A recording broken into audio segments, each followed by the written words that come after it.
গত বছরের ৬ আগস্ট রাজশাহীতে বিশ্ববরেণ্য চলচ্চিত্রকার ঋত্বিক কুমার ঘটকের পৈতৃক বাড়িটি গুড়িয়ে দেয়া হয়। এরপর থেকে নগরীর মিয়াপাড়ায় অবস্থিত ওই বাড়ির আঙিনায় পড়েছিল ইটের স্তূপ।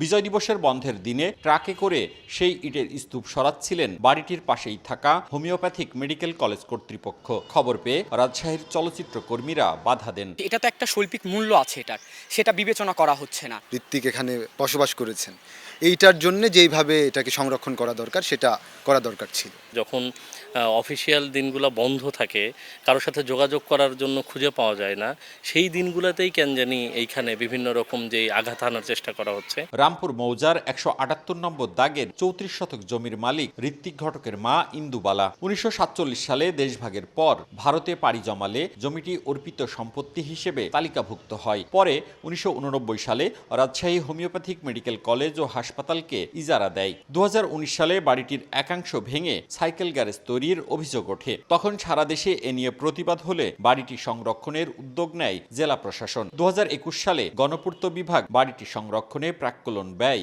নির্ধারণ করে।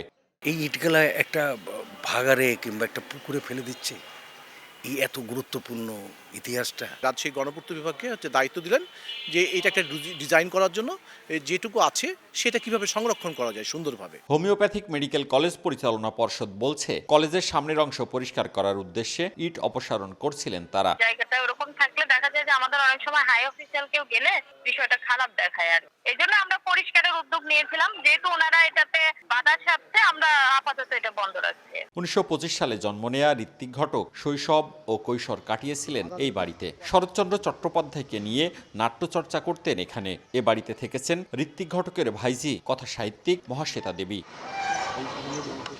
মওদুদ রানা, সময় সংবাদ, রাজশাহী।